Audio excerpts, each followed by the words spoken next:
Hi, and welcome to the second Muse on the Introvert Biz Growth podcast, the show where I talk to introverts who grow their business and make a difference. I'm Sarah Santacroce, your host. And if you're new here, then I want you to know that this is not the usual format of my regular episodes. I post a new show here every other Friday, and it's always a conversation with a fellow introverted entrepreneur who uses his or her introverted superpowers to make a difference. These shows are edited by Tim, my professional podcast editor, who also creates amazing show notes pages. But today's episode is a muse. That's unedited, raw content. So no intro music, no bells and whistles. And I share these muses to make you think, to inspire you, and also to break the rules. Today's muse is composed of two parts. First, I muse by myself about a quote that I came across this week. And then I'll also share a quick conversation I had with Lisa Wells, a previous podcast guest and fellow introvert and friend of mine, about the topic marketing with integrity. So first to the quote. It's a quote by Carolyn Tate, the author of the book Conscious Marketing. And it goes like this. The business of business is no longer business. The business of business is making the world a better place. I'll read it again so you can really soak it in. The business of business is no longer business. The business of business is making the world a better place. Does that resonate with you? I'm sure it does. Otherwise, you wouldn't be listening to this podcast where we're all about making a difference. This quote just really hit home for me, and it's people who have those same values who I really want to surround myself with, people who are in business to make the world a better place, which is why I'm on a mission to create that gentle business revolution, because we really need to be more gentle in business. We need more gentle people in business, people, like us, like introverts who are gentle and kind.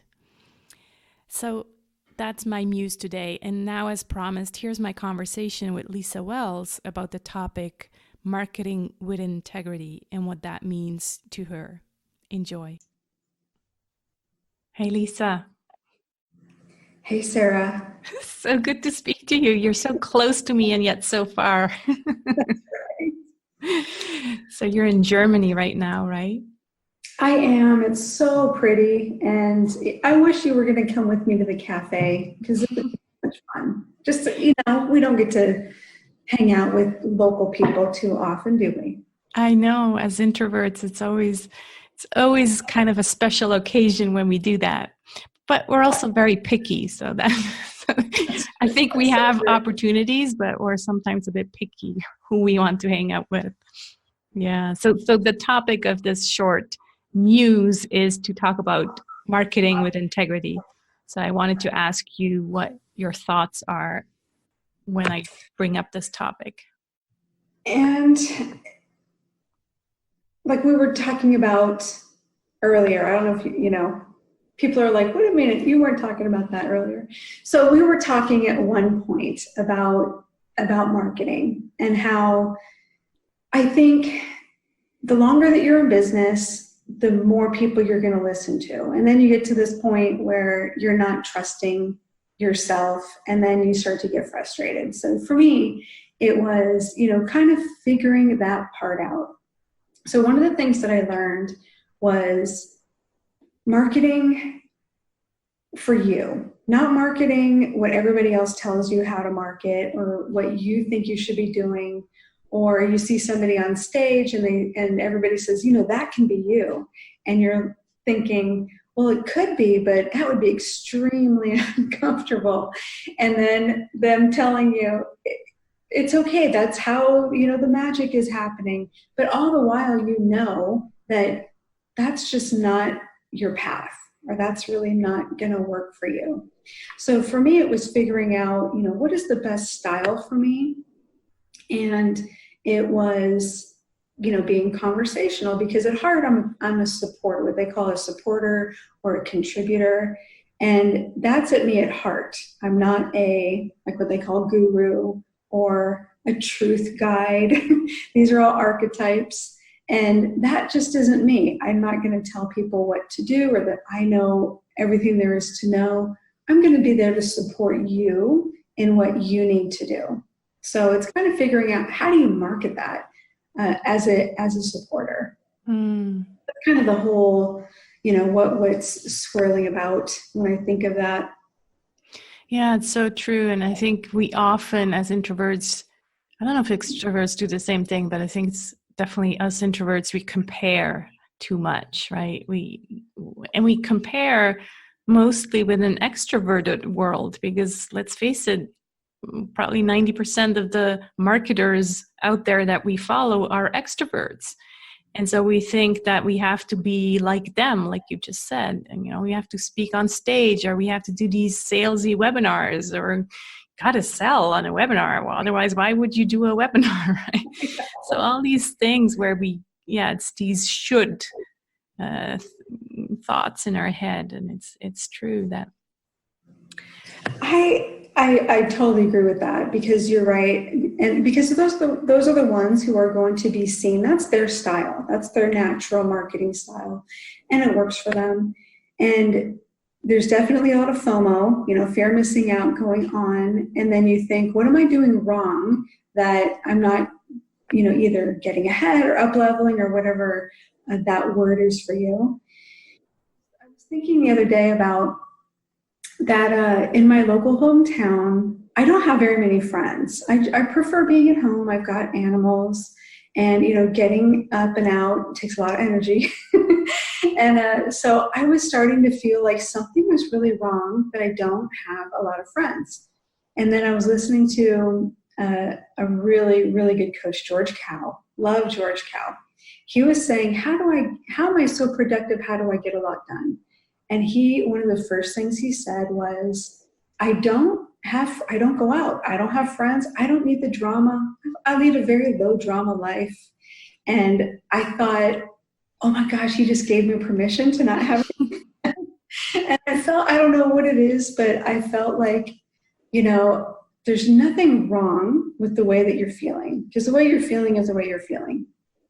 And again, the fact that everybody else is, I have all these biz besties and best friends and going out and colleagues, and that's all great. And if you're not doing it the way they're doing it, you feel something's wrong.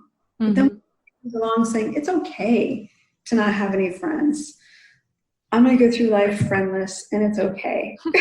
I'm your friend, your virtual friend. I know. All my friends are great. And I do go out once a month. I'll go to a meeting or something, but it's okay to do the things you want to do. Yeah. And I think people, that's part of marketing, because people who are like you, they will dig that. They'll be like, just like you dig what George said, right? And so I think that's what it's all about. Being an introverted marketer is just find people who like what you're sharing and who feel the same. And so it's bringing that personality, I guess, into your marketing. That's what it's all about. Definitely. And it is true. Because the people I resonate with are the more, not the flashy people. There's a time and a place for them. They're needed, definitely, because I don't see very many introverts getting up there on stage and, doing the show that they can do, or, their style of marketing. But I agree that I'm more the people who can, sit down and just be real and be, explain things, or not be afraid to give things away for fear of, I'm giving all my best stuff away, or, that's how people are going to trust you. And that's how you're going to find those people who want to work with you. Mm-hmm. Many times we inauthentically market ourselves, we end up attracting the wrong person, and then they're not a very good client anyway. No, yeah, so true. That all the time. I mean, I was just on Facebook yesterday, and somebody was going, lamenting about, just having the wrong client. And I didn't, and you don't know that when you're first starting out. I mean, Sarah, when you first started out, did you think, okay, when I market, I'm going to attract this certain type of person? You only kind of figure that out as you go. So yeah, because you think you have to market like everybody else. And so you get clients like everybody else has. So they're not necessarily the best fits for you. That's right. Yeah.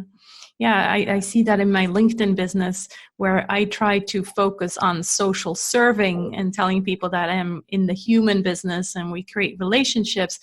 And yet some people, they think, oh, she does lead generation and she's like one of these lead generation gurus who, sends out 1,000 messages to their LinkedIn connections and, just spams everybody. I'm like, no, that's not me, wrong person. And so I still get messages from people who want that kind of, service. So yeah, it's definitely true. You have to market yourself authentically so that the right people connect with you. Yeah. That was a really interesting conversation. Thank you so much, Lisa, for that was fun. taking that, accepting to talk to me. And we're going to stop the recording now, but we're going to keep on chatting. So I look forward to that. Take care. Thanks so much for listening to our conversation. Apologies for the rather poor audio quality this time. Lisa was in a rented apartment in Germany, so not her usual setup. I hope you enjoyed it anyway, and I wish you a great week. Take care.